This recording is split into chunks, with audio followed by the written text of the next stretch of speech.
उसने वो ख्वाब देख लिया था कि एक सितारा उठेगा और फिर वो गिरेगा तो मेरी सारी सल्तनत को तबाह कर देगा। नजूमियों से उसने पूछ लिया, उसने कहा कि एक बच्चा पैदा होगा जो तेरी सल्तनत को तबाह करेगा। चाहिए तो ये था कि वो तौबा करता, लेकिन उसने क्या किया कि उसने बच्चों को कत्ल कराना शुरू किया। युज़ब्बिहूना अबनाअकुम, ज़िबा करा देता था तुम्हारे बेटों, और बच्चियों को वो जिंदा रखता था। तो हजरत मूसा जब पैदा हुए तो उनकी वालिदा ने पता क्या किया, उनको एक संदूक में बंद करके दरिया में बहा दिया। अब दरिया में बहते जा रहे हैं तो माँ थी तो परेशान भी हो गई, उनकी हमशीरा को कहने लगी जरा ध्यान रखना किधर जाते हैं। हजरत मूसा अलैहिस्सलाम दरिया में बहते बहते ना फिरौन ने ना दरिया के किनारे मकान बनाया हुआ था। आपको पता है बादशाहों का ज़ौक होता है, आजकल हमारे जो हुक्मरान हैं उन्होंने उसका नाम फार्म हाउस रखा हुआ है, मेरा फार्म हाउस, और पुराने जमाने में लोग डेरा कहते थे। तो उसने भी इस तरह का फार्म हाउस बनाया हुआ था।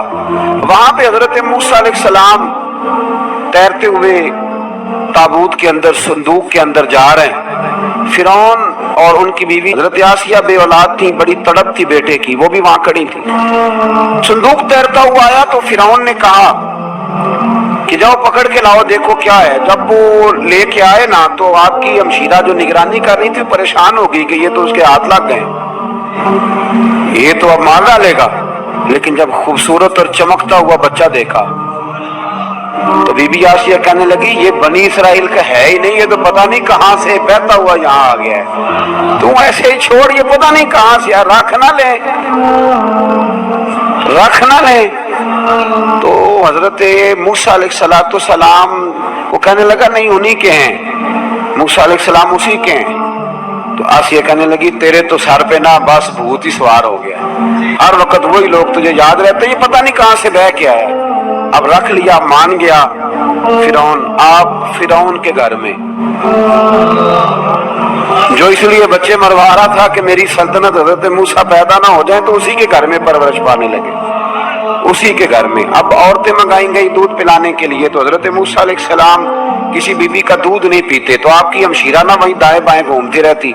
तो कहने लगी जनाब आसिया से कि मैं एक बीबी को जानती हूँ, बड़ी साफ सुथरी है, मुझे उम्मीद है ये बच्चा उसका दूध पिएगा।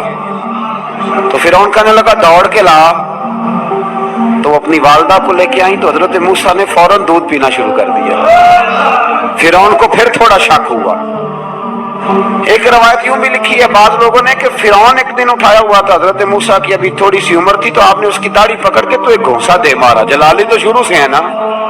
तो कहने लगा आसिया तू मान ना मान, ये बच्चा वही है। तो हजरत बीबी आसिया कहने लगी कि तुझे गलत फहमी है, ये वो नहीं है। उसने कहा देखो ना, ये तू उठाती है तो प्यार करता है, और मेरे जब करीब आता है तो इसके लबो लहजे में मैं तलखी महसूस करता हूँ। उसने कहा बच्चों को क्या पता। खैर एक तरफ उसने खाने पीने की चीजें रख दी, एक तरफ अंगारे रख दिए। वो भी हजरत आसिया कहती हैं कि तुझे समझ आए बच्चे बच्चे होते हैं। हजरत मूसा बच्चे तो थे, पर थे तो अल्लाह के नबी ना, अल्लाह के नबी थे। जब उसने कहा ना ये बच्चे हैं, तो हजरत मूसा अलैहिस्सलाम बजाए अंगारों की तरफ जाने के, नबी थे, वो सीधे खाने पीने वाली चीजों की तरफ बढ़ने लगे। फिर उन कहने लगा आप बता। अल्लाह ताला ने हजरत जिब्रील को भेजा, उन्होंने कहा इधर नहीं जाना, आप उधर जाइए। तो आप आग की तरफ गए और एक कोयला उठा के जुबान पे रख लिया। तो आसी कहने लगी समझ आई, बच्चे को क्या पता किधर जाना है किधर नहीं जाना। अगर वो इतना ही ख्याल होता, वही बच्चा होता तो आग। और बाद मुफस्सिरीन ने लिखा है ये जो हजरत मूसा दुआ मांगते थे ना, रब्बी शरह ली सदरी व यस्सिर ली अमरी, ये वो आग का अंगारा जब कोयला मुंह में रखा था ना, तो उसकी वजह से जुबान में कुछ लुकनत आ गई। तो आप दुआ करते थे कि या अल्लाह मेरी जुबान की वो बंद गिरा खोल दे, ताकि मैं खुल के फिरौन के सामने बात कर सकूं। वही हजरत मूसा पलने लगे, वहीं पले, वहीं जवान हुए, वही अल्लाह ने सारी दौलतें दी, बहन भी मिली, माँ भी मिली, और सारे अजीजों का प्यार भी मिला। उसी घर के अंदर अल्लाह ने परवरिश करके फिरौन के जुल्म से बनी इसराइल को निजात अता फरमाई। कि मूसा भी फिरौन के घर में पलने लगे, और जब जवान हो गए तो फिरौन के यहाँ जो जुल्म होता था हजरत मूसा उस पर बोल पड़ते थे, जलाल फरमाते। तो फिरौन फिर नाराज नाराज रहने लगा, यहाँ तक कि उसने आपको निकाल दिया, आप तशरीफ ले गए वहां से। حضرت موسیٰ ایک دن شام کے وقت دوبارہ آئے بستی میں، لوگ سوئے ہوئے تھے، تو دو آدمی، ایک بنی اسرائیل میں سے اور ایک فرعون کی اپنی قوم میں سے، وہ دونوں آپس میں جھگڑ رہے تھے۔ لیکن وہ جو حضرت موسیٰ کی بنی اسرائیل کی قوم کا شخص تھا، اس پر وہ قبطی، وہ جو فرعون کے قریبی لوگوں میں سے تھا، وہ ظلم کر رہا تھا اور بودھ اٹھانے کی بات کر رہا تھا۔ اب اس نے حضرت موسیٰ کو پکارا کہ دیکھے میرے ساتھ کس طرح کی بات کر رہا ہے، تو حضرت موسیٰ کا ارادہ بھی نہیں تھا، آپ نے بس اس کو سمجھایا، پر کچھ لوگوں کو سمجھ، تو حضرت موسیٰ نے پھر ایک مکہ مارا، ایک گھونسا مارا، صرف ایک ہی۔ یہ کئی تگڑے اور دلیر اس طرح کے بھی ہوتے ہیں کہ گھونسا ایک بھی برداشت نہیں کرتے، وہ ایک مارا، آدمی دھڑام سے زمین پہ گرا اور ماری گیا۔ حضرت موسیٰ کا ارادہ نہیں تھا، لیکن وہ مر گیا۔ حضرت موسیٰ علیہ السلام نے اس بات پر اپنے رب سے استغفار بھی فرمائی، قرآن کہتا ہے کہ انہوں نے معافی چاہی کہ اللہ میرا ارادہ نہیں تھا۔ بہرحال اگلے دن نا حضرت موسیٰ دوبارہ آئے، وہ سنا کرتے تھے نا ہم کہ بیوقوف دوست سے عقل مند دشمن بہتر ہوتا ہے، وہ کم از کم دشمنی تو عقل مندی سے کرتا ہے نا، لیکن جو بیوقوف دوست ہو بیوقوفی۔ حضرت موسیٰ دوبارہ آئے تو وہ بنی اسرائیلی اگلے دن کسی اور سے جھگڑا کر رہا تھا، پھر اس نے مدد کے لیے پکارا تو حضرت موسیٰ کہنے لگے مجھے لگتا یہ ہے کہ تیری عادت ہے، تو خود بڑا جھگڑالو ہے، تو نے روز نیا جھگڑا شروع کیا ہوتا ہے۔ حضرت موسیٰ جب اس کی طرف بڑے نہ ڈانٹنے کے لیے تو اس نے شور کرنا شروع کر دیا، کہنے لگتا ہے جس طرح آپ نے اسے کل قتل کیا تھا مجھے بھی قتل ہی کریں گے۔ یہ انسانوں کا مزاج ہے کہ آپ جب تک کسی کے طبیعت کے مطابق چلیں گے وہ راضی رہتا ہے، اور ذرا آپ اس کی طبیعت سے ہٹتے ہیں تو وہ شور کرتا ہے۔ اس نے کہا جی آپ مجھے بھی لگتا ہے ماریں گے۔ حضرت موسیٰ کلیم اللہ علی نبینا علیہ السلام کے بارے میں جب اس نے شور کیا تو بات پھر فرعون کے دربار تک گئی، وہ تو پہلے ہی بہانہ تلاش کر رہا تھا، اس نے کہا ڈھونڈو پکڑو اور معاذ اللہ شہید کریں گے۔ کسی نے آ کے خبر دی کہ آپ جہاں سے ہجرت کر جائیں، اس لیے کہ آپ کے لیے یہاں حالات درست، اور بھائی یہ چھوڑ دیا کریں بات کہ فلاں آدمی کے حق میں فلاں جگہ حالات کیسے خراب ہوئے، تو نبی کریم علیہ السلام مکہ چھوڑ کے کیوں آئے، حضرت موسیٰ علیہ السلام نے ہجرت کیوں فرمائی۔ یہ ایک ایسی عجیب بحث ہے جس کو لوگ بلا وجہ چھوڑ دیتے، بلا وجہ چھیڑ دیتے، اور بالخصوص کہ خاتون نے ایک دفعہ مجھے پیغام دیا تو میں بڑی اس کی بات سن کے مجھے عجیب لگا، وہ کہنے لگی کہ دوسری جگہ میری شادی ہوئی ہے، مجھے طلاق ہو گئی تھی، تو مجھے ایک تانا روز سننے کو ملتا ہے، تو اتنی اچھی ہوتی تو وہاں نہ رہ لیتی۔ تو بھائی یہ کوئی تانے والی بات ہے، کوئی ضروری ہے کہ بیوی غلط ہوتی ہے تو طلاق ہوتی ہے۔ اللہ کے محبوب علیہ السلام کی دو صاحبزادیوں کو ابو لہب کے دو بیٹوں نے طلاق بھیج دی تھی، کس کی غلطی تھی؟ تو آپ کیا کہہ سکتے ہیں یہاں کیوں طلاق؟ تو اتنی جلدی بات تھوڑی کر دیں گے آپ، تھوڑی احتیاط فرمائیں بولنے میں۔ تو حضرت موسیٰ علیہ السلام وہاں سے نکلے اور آپ مدین کی طرف چلے گئے۔ مدین وہ علاقہ تھا جہاں فرعون کی حکومت کوئی نہیں تھی۔ حضرت موسیٰ جیسے ہی وہاں پہنچے تو ان کے اندر ایک جذبہ تھا، ظلم ہوتا نہیں دیکھ سکتے۔ جب وہاں پہنچے تو انہوں نے دیکھا لوگ اپنے اپنے جانوروں کو گھاٹ پہ پانی پلا رہے ہیں، اور دو خواتین ہیں وہ بالکل پیچھے کھڑی ہیں۔ تو حضرت موسیٰ کلیم آگے بڑھ کے کہنے لگے تم کیوں نہیں پانی پلاتی؟ تو وہ کہنے لگی ہمارا بھائی کوئی نہیں، باپ ہمارا بوڑھا ہے۔ اللہ اکبر۔ مجبوری یہ ہے، ہم ہیں بھی پردہ دار گھرانے کی، مجبوری ہماری یہ ہے کہ جب تک یہ سارے لوگ پانی پلا نہیں لیں گے اتنی دیر تک ہماری باری نہیں آئے گی۔ تو حضرت موسیٰ کلیم اللہ علیہ السلام فرمانے لگے اچھا یہ بات ہے تو جانور مجھے دو۔ وہ ہو یہ رہا تھا کہ چونکہ مرد پانی پلا رہے تھے تو اور جتنے بھی مرد آتے جاتے تھے وہ گھستے جاتے تھے اور عورتیں بیچاری کھڑی تھیں۔ حضرت موسیٰ جھٹ سے آگے بڑھے، پیچھے ہٹو۔ ان دو خواتین پاک باز عورتوں کے جانوروں کو پانی پلایا اور پھر آپ دوبارہ وہیں بیٹھ گئے۔ وہ بیویاں جلدی جلدی گھر گئیں، جا کے اپنے والد سے کہنے لگی ابا جی کمال ہو گیا، اس بستی میں ایک ایسا آدمی ملا ہے جو عورتوں کی طرف دیکھتا ہے تو نیکی کرنے کے لیے آگے بڑھتا ہے، جو مجبور اور بے کس کے لیے اچھے جذبات رکھتا ہے۔ فرمایا جلدی لاؤ۔ کچھ مفسرین اور طرف بھی گئے ہیں لیکن جمہور نے لکھا ہے کہ وہ حضرت شعیب علیہ السلام تھے۔ हजरत शुएब ने घर बुलाया, अपनी एक बेटी को भेजा, फरमाया बेटे बुला के लाओ।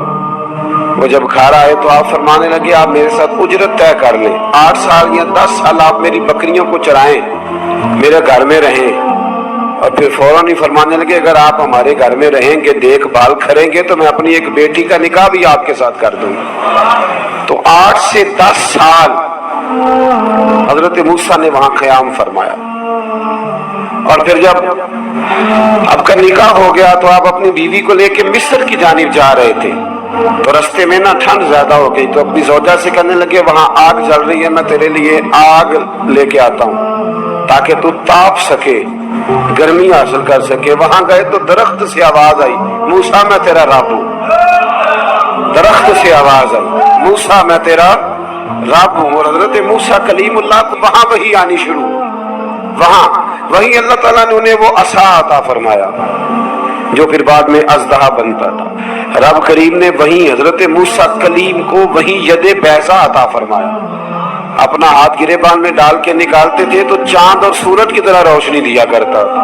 यदे बैज़ा लिए बैठे हैं अपनी। मैं कभी कभी कहा करता हूँ कि मौला के देने के अंदाज बड़े अनोखे हैं। भाई यूसुफ को कुएं में फेंकते हैं तो अल्लाह मिस्र का हुक्मरान बना देता। तो फिर हजरत मूसा वहां से वापिस आए और आकर के आपने दोबारा वो सारा निजाम जिंदगी शुरू फरमाया। मूसा अलैहिस्सलाम ने उनको दावत हक दी और कहा कि मैं तुम्हारे पास वाज़े निशानियां लाया हूं, बनी इसराइल को मेरे साथ भेज दो। फिरौन ने मोजज़ात पेश करने के लिए कहा तो हजरत मूसा अलैहिस्सलाम ने अपना असा जमीन पे डाला, अपना असा, अपनी छड़ी, अपना डंडा जमीन पे डाला तो वो एक वाज़े अज़दहा बन गया। फिर हजरत सय्यदना मूसा अलैहिस्सलाम ने अपना हाथ गिरेबान से निकाला तो वो देखने वालों के लिए रोशन हो गया, हाथ के अंदर नूर पैदा हो गया। यदे बैज़ा लिए बैठे हैं अपनी आस्तीनों में। फिरौन के सरदारों ने हक को कबूल करने की बजाय इसे जादू करार दे दिया और कहा कि ये तुम्हें अपने मुल्क से निकालना चाहता है। उन्होंने कहा इस मामले को जरा ढील दो और जादूगरों को जमा करो। जादूगर आए, उन्होंने फिरौन से कहा कि हम हजरत मूसा के मुकाबले में जादू तो दिखाएंगे माज़अल्लाह, लेकिन अगर हम गालिब आ गए तो फिर हमारा इनाम क्या होगा? सौदा पहले तय करना है, क्या इनाम मिलेगा? उसने कहा कि अगर तुम गालिब आ गए तो मैं तुम्हें अपना करीबी बना लूंगा। बादशाहों का करीबी होना भी तो बड़ी बात है ना, लोग बड़े पापड़ बेलते हैं करीबी होने के लिए। और ये जो करीबी होते हैं ना, बिलखुसूस जो बादशाहों के करीबी होते हैं, बादशाहों की तबाही का सबब भी यही लोग ही बनते हैं। ये उनको रोज खबर देते हैं कि सब अच्छा है, सब अच्छा है। और दुनिया के ज्यादातर हुक्मरान इन्हीं लोगों की वजह से तबाह होते हैं क्योंकि उनका खुद अवाम से राब्ता नहीं रहता। अगर वो खुद अवाम के साथ डायरेक्ट राब्ता करें तो शायद उन्हें अच्छी और साफ सुथरी चीजें समझने को मिल जाए। खैर, जादूगरों ने जब कहा हमें क्या दोगे तो उसने कहा तुम्हें करीबी बना लूंगा। जादूगरों ने मूसा अलैहिस्सलाम से कहा कि आप पहल करेंगे या हम पहल करें? तो मूसा अलैहिस्सलाम ने कहा तुम पहल करो। जब जादूगरों ने अपनी रस्सियां जमीन पे डाली तो लोगों की निगाहों को सहर ज़दा कर दिया, जादू कर दिया और उन्हें डरवा दिया। उन्होंने कहा ये तो बड़ा जादू ले आए। अल्लाह ताला ने हजरत मूसा अलैहिस्सलाम को हुक्म दिया कि आप भी अपना असा जमीन पे डालें। उनकी रस्सियां सांप बन गई थी ना, दरअसल वो सांप बनी नहीं थी, लोगों की आंखों पर जादू हो गया था, उन्हें सांप नजर आ रहा था। फरमाया आप भी अपना असा जमीन पे डालें। वो असा सांप बना और जादूगरों की सारी चीजों को निगल ही गया। उनकी बहुत सारी रस्सियां सांप बनी थी, इनका एक ही असा सांप बना और सबको निगल गया। इस तरह के मुजरे की हकानियत और जादूगरों का बुतलान साबित हुआ और फिरौनी रुसवा हो गए। जादूगर सजदे में गिर गए और अल्लाह पर ईमान ले आए। फिरौन ने उन्हें धमकी दी कि तुम मेरी इजाजत के बगैर ईमान ले आए हो, मैं तुम्हारे हाथ और पांव मुखालिफ सिमत से काट दूंगा, यानी उल्टा हाथ काट दूंगा, सीधा पैर काट दूंगा। मेरी बगैर इजाजत ईमान ले आए हो और तुम्हें सूली पे भी चढ़वा दूंगा। उन्होंने कहा कि ईमान लाने की पादाश में तुम हमें सजा देना चाहते हो? फिर उन्होंने अल्लाह ताला से सब्र और इस्तकामत की दुआ की। इसके बाद फिरौन ने बनी इसराइल के बेटों को कत्ल करने की और बेटियों को जिंदा छोड़ने का हुक्म दे दिया। मूसा अलैहिस्सलाम ने कौम को सब्र की तलकीन की और कहा कि नेक अंजाम अहले तकवा के लिए। यहाँ एक लतीफ बात हमारे सूफिया ने भी लिखी है। सूफिया कहते हैं कि फिरौन ने कलमा नहीं पढ़ा और जादूगर कलमा पढ़ गए। वो किस तरह कलमा पढ़ गए? तो कहने लगे दरअसल उन्होंने आते ही हजरत मूसा का अदब बड़ा किया था। जादूगर हजरत मूसा के मुकाबले में आके भी उनसे कहते हैं कि रस्सियां आप पहले डालेंगे कि हम डालें, आप पहले रखेंगे कि हम रखें। तो इतना सा अदब किया तो रब करीम ने फरमाया जो नबी का अदब करे वो बेईमान नहीं रह सकता। जो नबी का अदब करे वो बेईमान नहीं रह सकता, और जो नबी की बेअदबी करे वो ईमानदार नहीं रह सकता। खत्म हो गई बात। यहाँ हमारे सूफिया ने ये बात लिखी है कि जो को उन्होंने आते ही कहा था कि आप पहले डालेंगे या हम पहले डालें, तो हजरत मूसा से उन्होंने पूछ लिया। नबी के पूछे बगैर पहल नहीं की तो अल्लाह ने उन्हें ईमान की दौलत अता कर। अल्लाह ताला ने फिरौनियों पर कहत साली का अजाब नाजिल किया। फिरौनियों का तरीका ये था कि अच्छाई को अपना कमाल गर्दानते थे, कहते थे ये हमारी तरफ से, और बुराई को माज़अल्लाह बदशगुनी के तौर पर मूसा अलैहिस्सलाम की तरफ मंसूब करते थे। कहते थे माज़अल्लाह आपकी वजह से ये सारा कुछ हो रहा है। होते ना नहीं कहते जब से मैं वहां गया हूं तब से। हमारे बुजुर्ग एक लतीफा भी सुनाया करते थे कि किसी जिमींदार ने नमाज पढ़नी शुरू की थी तो उसके जानवर मरने शुरू हो गए। अब लोग समझते हैं कि माज़अल्लाह शायद ये किसी बुजुर्ग के सबब से ऐसा है, हालांकि ये तो अल्लाह की तरफ से आजमाइश होती है, उसकी हिकमतें होती हैं। अल्लाह तबारक व तआला ने उन पर अज़ाब क्या नाजिल किया। आयत नंबर 130 और 143 कभी आप सूरह आराफ की पढ़ें तो अल्लाह ताला ने उन पर टिड्डियों का, जुमों का, मेंढकों का और खून का अज़ाब नाजिल किया। ये किस किस्म का अज़ाब है? जुमे पड़ गए, टिड्डियां आ गई, ये अल्लाह ने अज़ाब नाजिल किया। जब वो अज़ाब में मुब्तला हुए तो मूसा अलैहिस्सलाम से कहा कि आप अल्लाह से दुआ करें कि हमसे ये अज़ाब टल जाए। अगर ऐसा हुआ तो हम ईमान ले आएंगे, बनी इसराइल को भी आजाद कर देंगे। लेकिन मूसा अलैहिस्सलाम की दुआ के नतीजे में जब अज़ाब टल जाने के बाद फिरौनी फिर अपने वादे से फिर गए।